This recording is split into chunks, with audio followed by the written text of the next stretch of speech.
Hello and welcome to CivilNet. My guest today is Laurence Broers, Associate Fellow at the Russia and Eurasia program at Chatham House, London. Laurence is in Armenia these days and he has participated in a conference last week entitled The South Caucasus Trends and Prospects in the Context of the War in Ukraine. You can watch that speech on our YouTube channel. Laurence, thank you for joining us. Thank you for inviting me, Karin. If we periodize the dynamics of politics in the post-2020 Nagorno-Karabakh war, there are these particular periods. The first period starting on November 9 of 2020, and it finishes with Russia's invasion of Ukraine. This is my periodization, of course. Then we have the period between the February and September of 2022, when Armenia recognized the territorial integrity of Azerbaijan in Prague, and subsequently we have the 2023 mass exodus and the ethnic cleansing of Nagorno-Karabakh, and we're now in a process that we don't know where it goes. And let's start with the first period, Laurence. We had the November 9 agreement, and there was this time when Russia emerged as a sole hegemon in the Nagorno-Karabakh peace process. It has actually had actually become the only power to mediate the peace talks. The OSCE Minsk group de facto ceased its operations, etc. But even with that geopolitical landscape, Russia wouldn't or couldn't enforce the full implementation of the provisions of the November 9 agreement. Why? Well, thank you for the easy question. I may have said this before, and apologies to listeners who have heard me say this before, but I remember in November 2020, there was a narrative that Russia won the Second Karabakh War. It was Russia that was able to sweep in seemingly at the last minute and pick up this geopolitical prize, becoming the sole power that could broker a ceasefire that stuck. It finally got boots on the ground in mountainous Karabakh and acted unilaterally. And everybody else was just left just watching.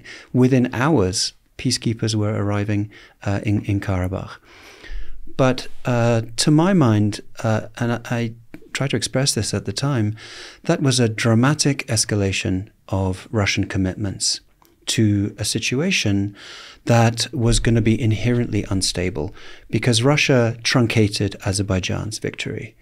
Azerbaijan was this far from completing... Yes, they reached to Stepanakert, right, but they couldn't conquer it.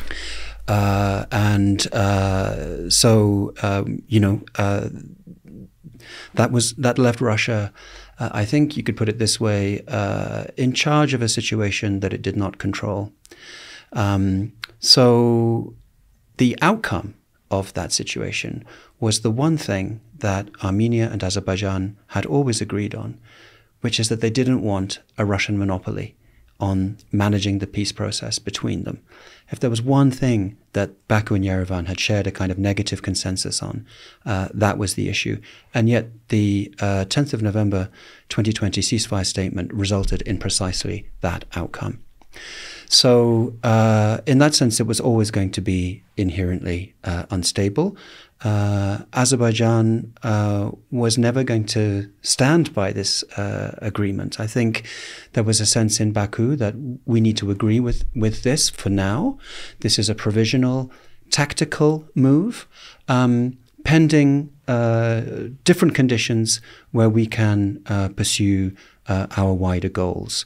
Accepting the ceasefire statement was crucial to embedding and consolidating the very significant gains that Azerbaijan had made in the Second Karabakh War, but would not be seen as a new status quo.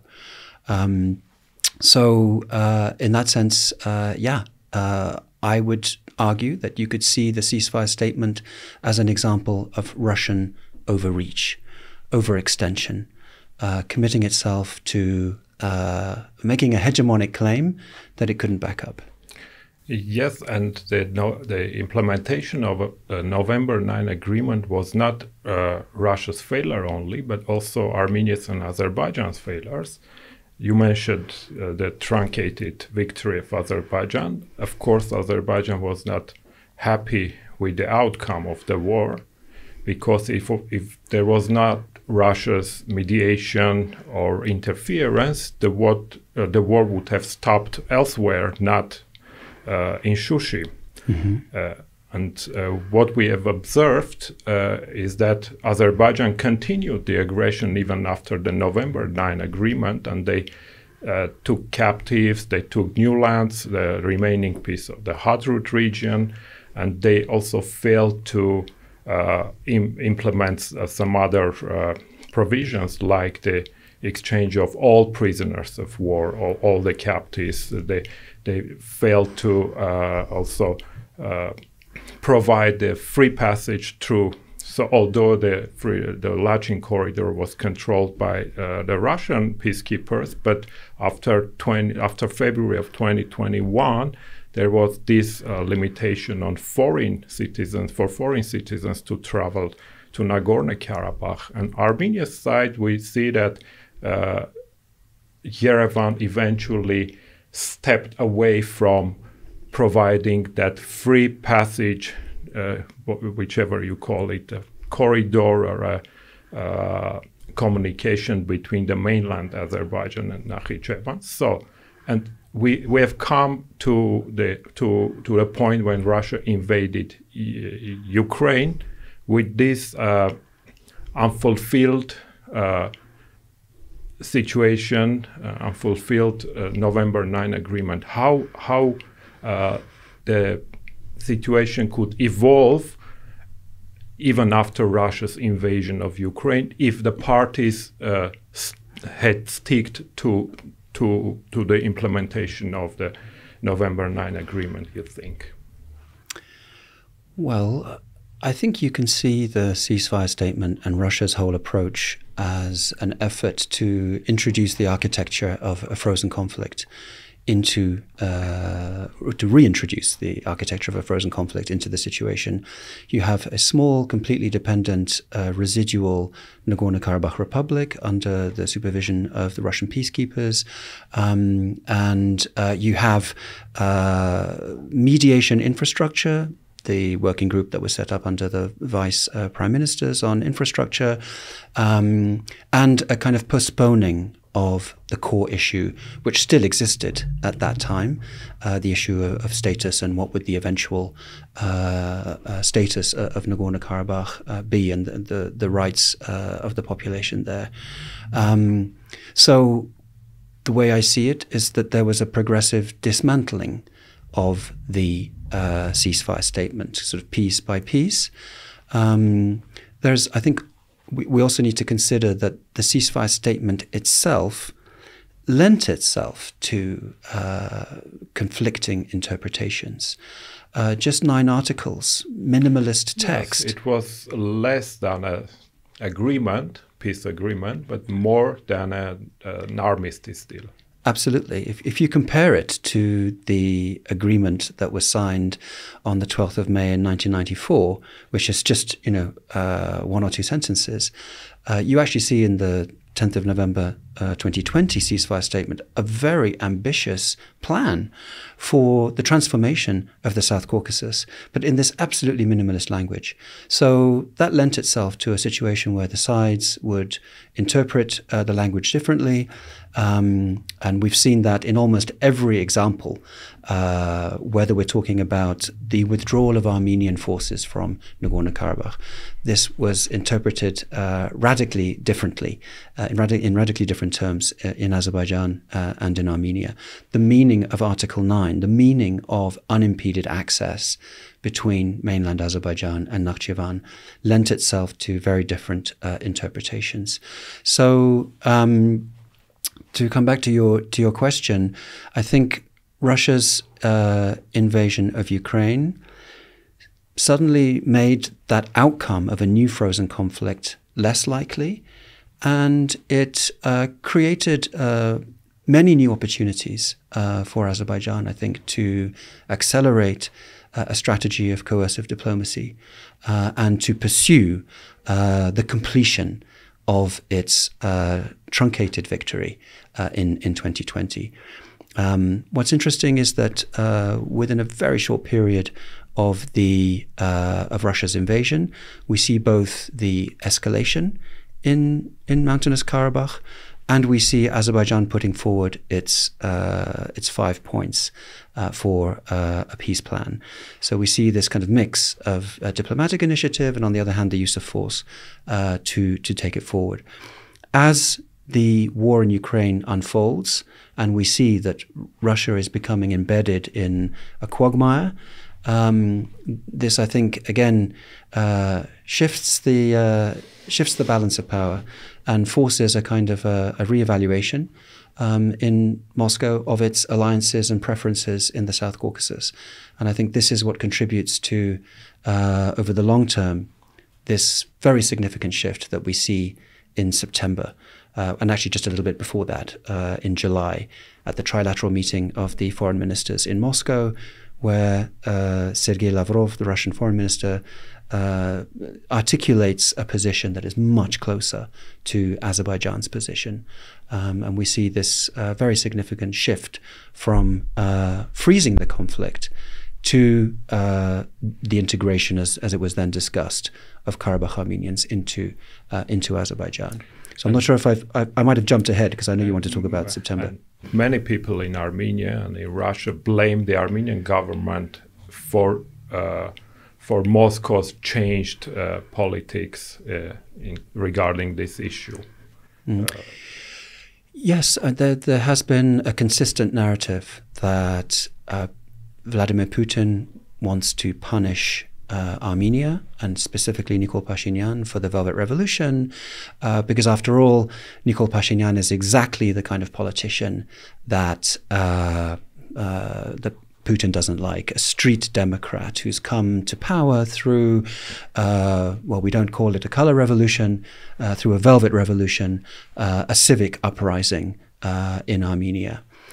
I've been somewhat skeptical of that view, because I think precisely because of the Second Karabakh War and the way that war ended, Nikol Pashinyan became, in a sense, the signatory and the guardian of the ceasefire statement, which was a document that was ultimately crafted, I think, with Russian interests in mind. There has also been speculation about verbal agreements that might or might not have been made. Those are held by Nikol Pashinyan.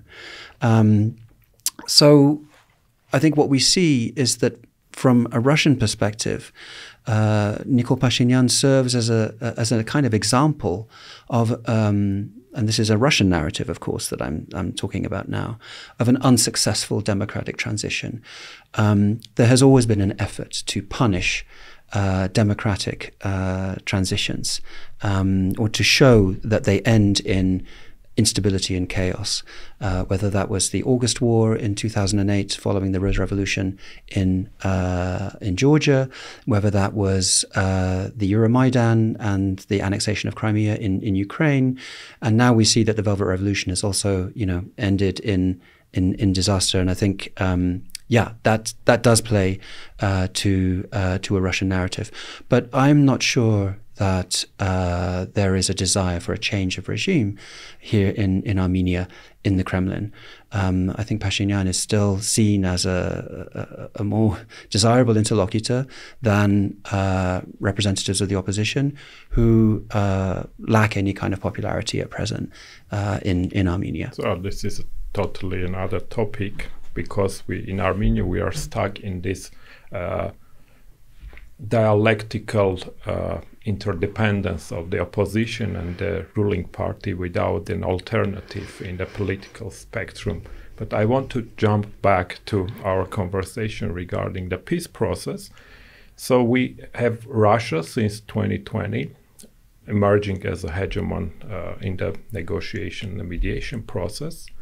And the OSCE Minsk group was formally still there, was formally still present. And what we have been observing before Russia's invasion of Ukraine was that there was this compartmentalization of Russia's relations with the Western powers, when in many issues they would have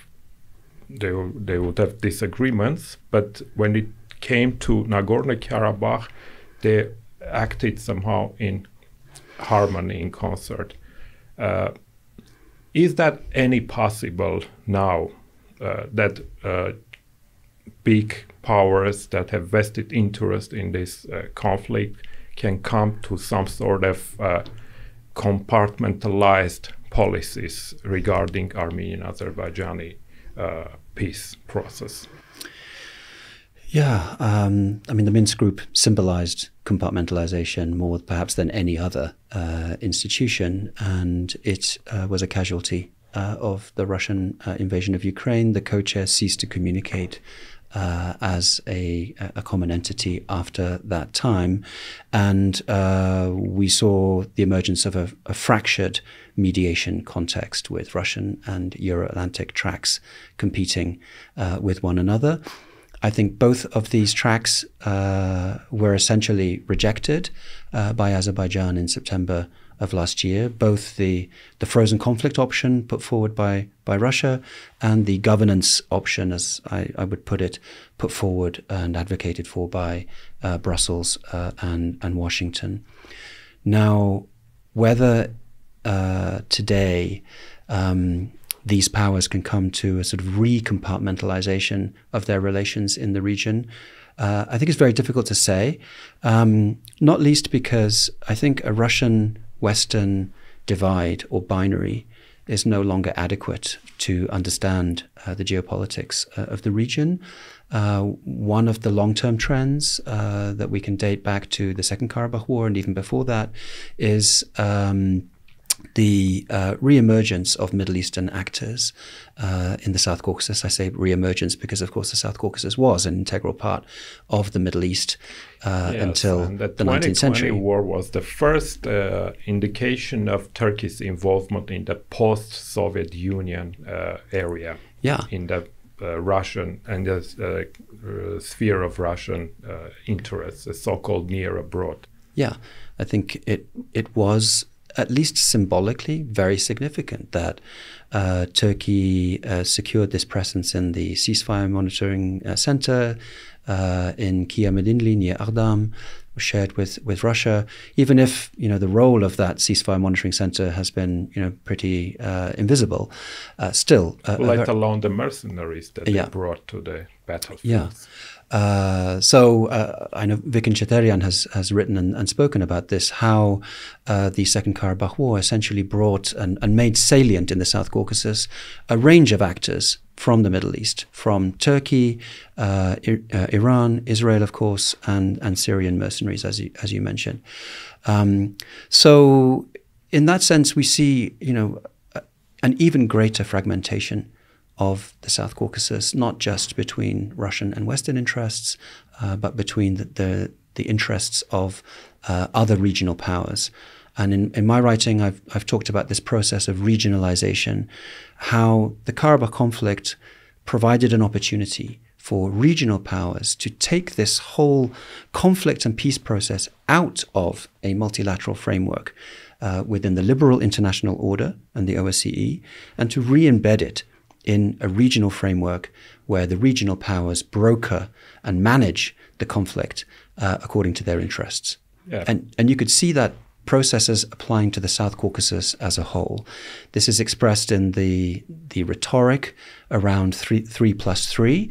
And we see this very much as a kind of, it's like a repackaging of ideas around indigenousness and locality, local solutions for local problems, and it's very much directed at excluding Euro-Atlantic actors.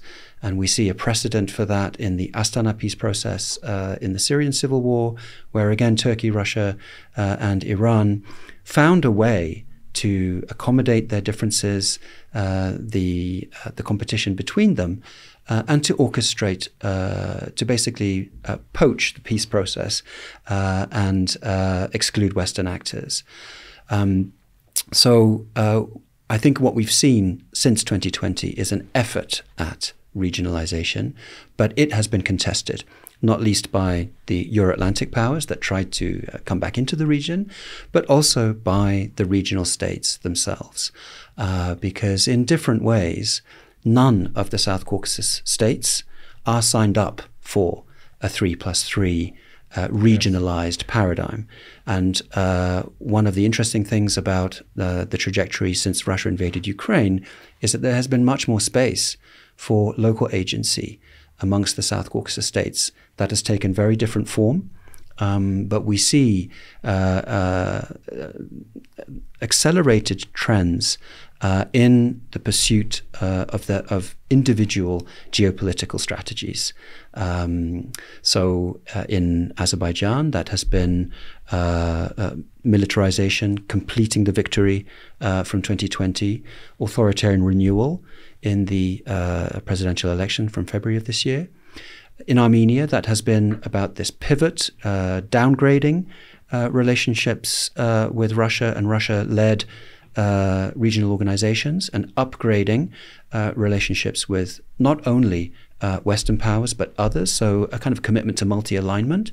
And in Georgia, we've seen a kind of continuation of nominal commitments to Europeanization combined with experimentation with more autocratic practices, the effort to introduce a foreign agents law.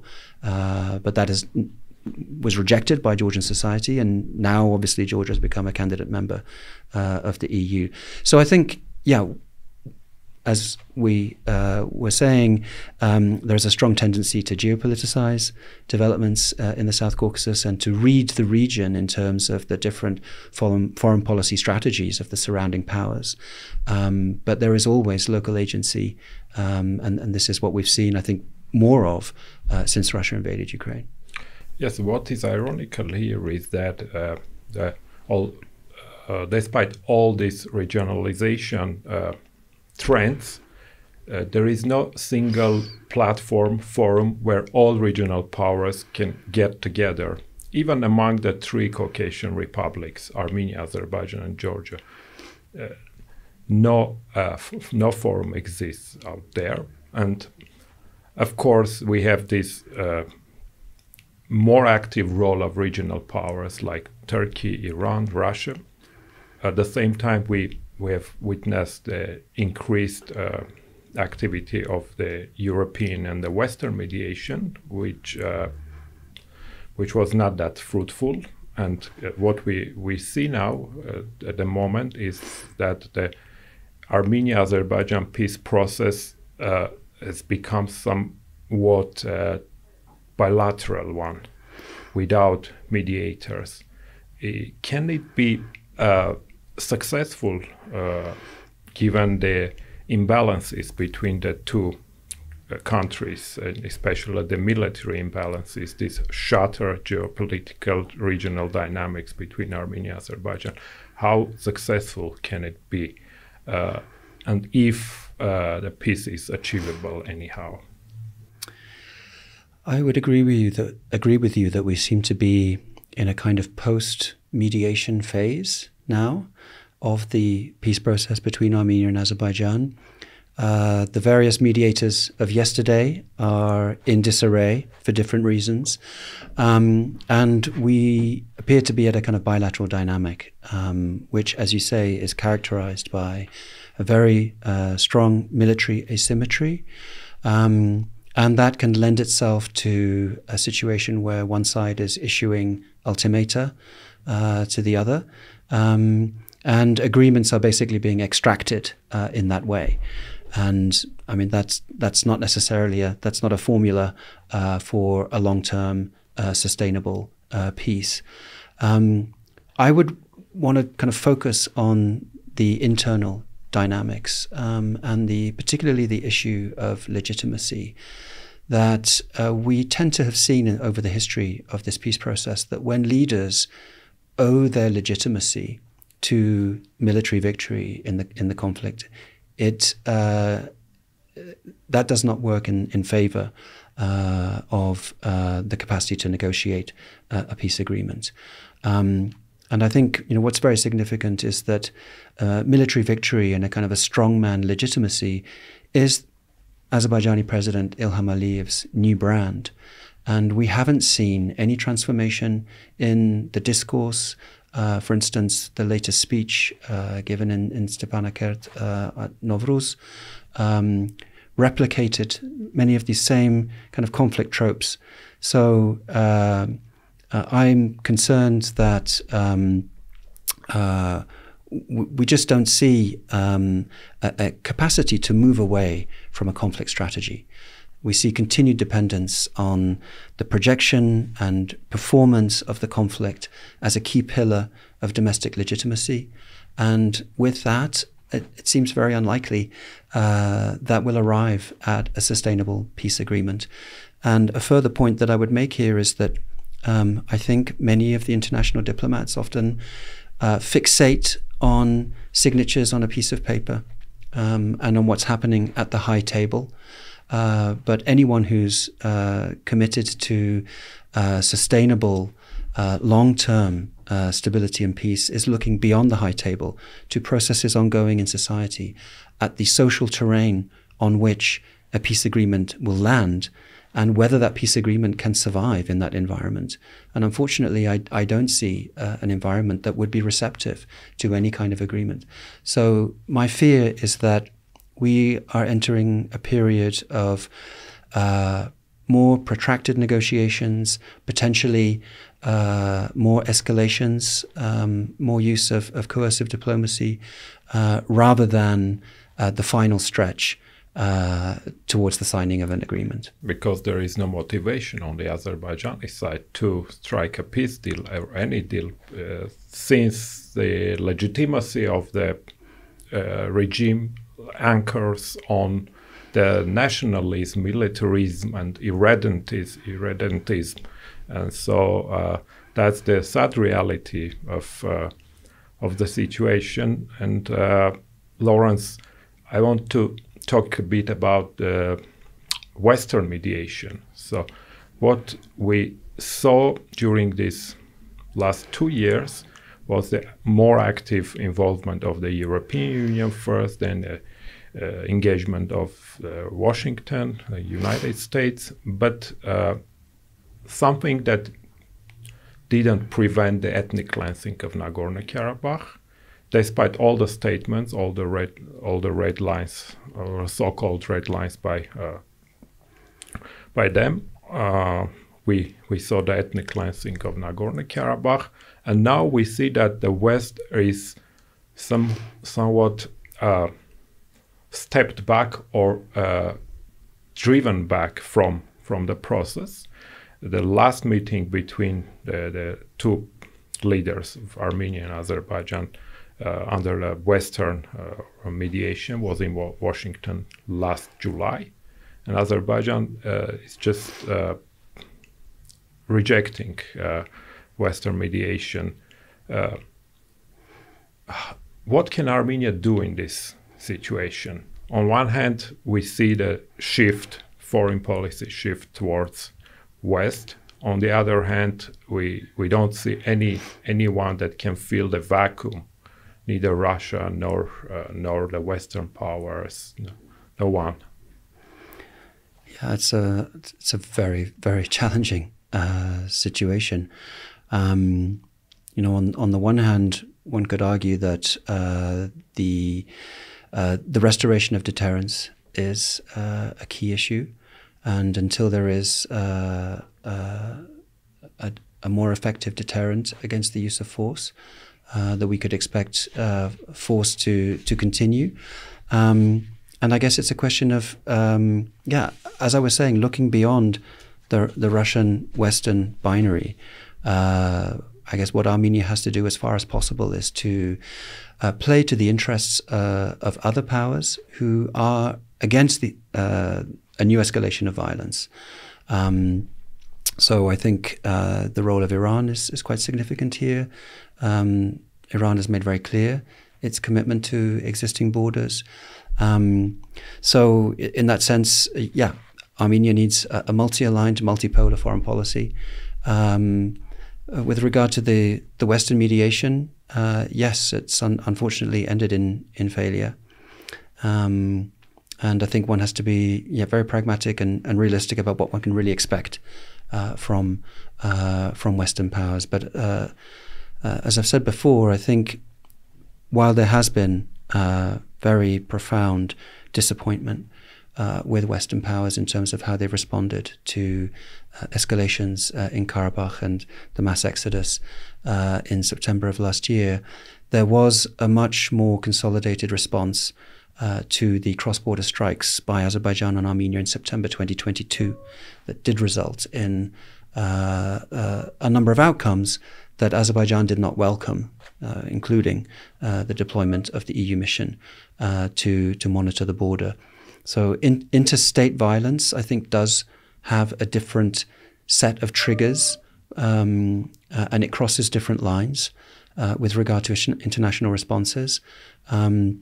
So I think that does play some role in deterring further violence. Some role, but probably not decisive role. No, I think the more decisive role is still with the regional powers, I'm afraid. So what we also saw and observed in our neighborhood is that we are much more unpredictable now than ever before, and the developments in our region are very much dependent on the larger geopolitical developments like the war in Ukraine.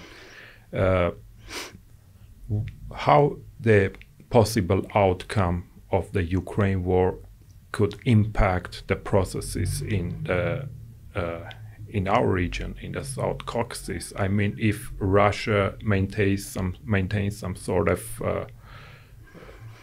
victory, or if the West steps back of fully supporting Ukraine in the war against Russia. Well, it's a fool's errand to make predictions for the reasons you describe in the South Caucasus.